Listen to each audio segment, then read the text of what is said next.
네, 여러분 안녕하십니까. 9월 27일 송영진 방송의 시사만평 시간입니다.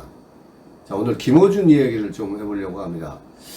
이 더불어민주당의 지금 현재 당대표인 이재명에 대한 이 사법적 리스크 이야기는 우리 방송에서도 많이 다루었었습니다만은 이 정치권에서도 또 민주당 내에서도 사실은 이 사법적 리스크를 굉장히 많이 걱정하고 아마 염려를 할 겁니다.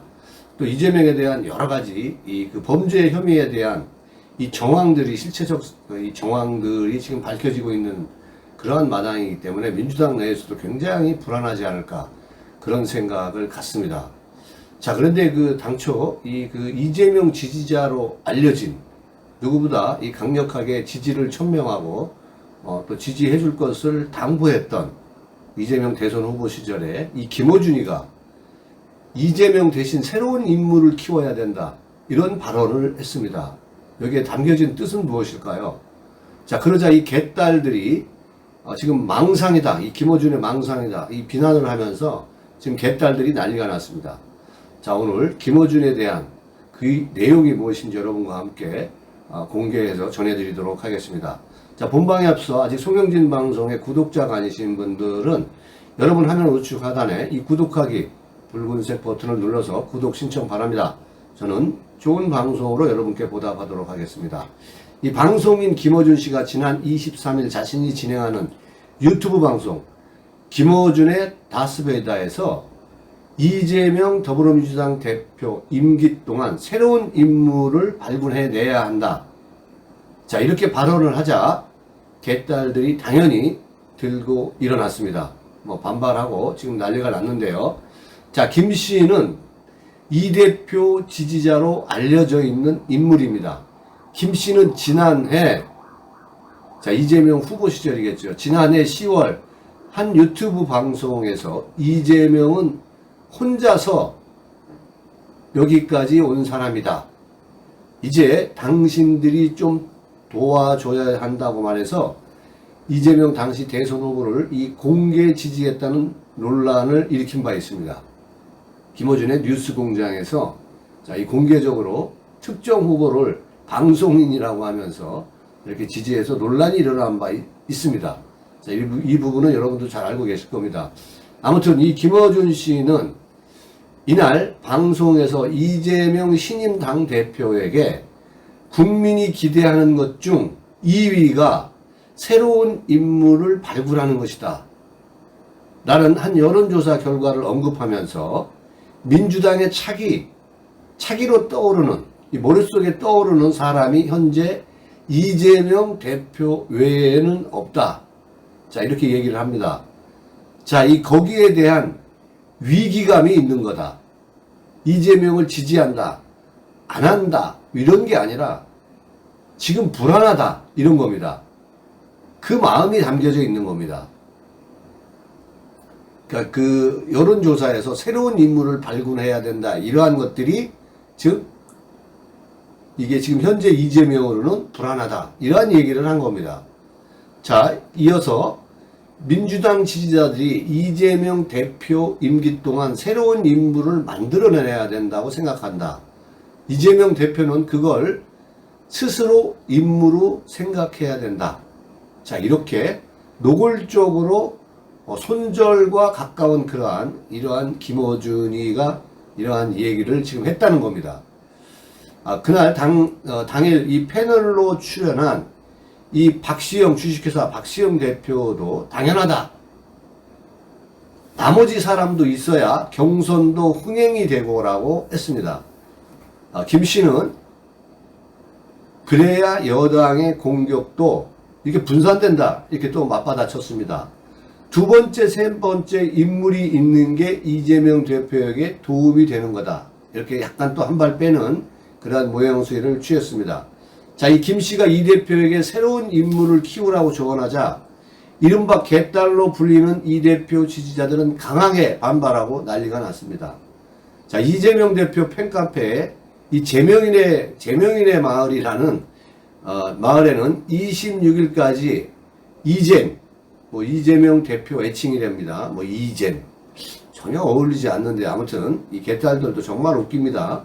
이 손수 자신의 경쟁자를 키우라는 이 김어준과 박시영, 이재명에 대한 이해가 부족한 김어준. 김어준이 말하는 이재명이 경쟁자를 키워야 한다라는 것들은 망상이다. 이 비판하는 글들이 폭주를 했습니다. 결국 이러한 상황을 볼 때 이재명도 이 사법적 리스크뿐만이 아니라 또 여러 가지 불안감을 주는 이런 요인들 때문에 이 손절되는 시점이 아닌가 생각을 합니다. 특히 민주당은 이재명이가 유죄 판결을 받았을 때 이 434억이라는 이 돈을 다시 토해내야 되기 때문에 여러 가지 속마음으로는 굉장히 불안한 그러한 생각을 갖고 있지 않나 생각을 합니다.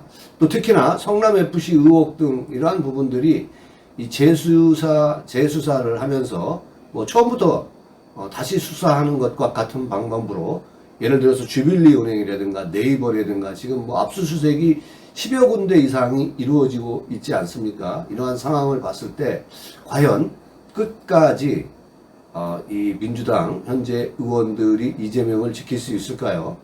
이재명의 사법적 리스크는 이미 예상되었지만 그들은 이재명을 택하지 않았습니까?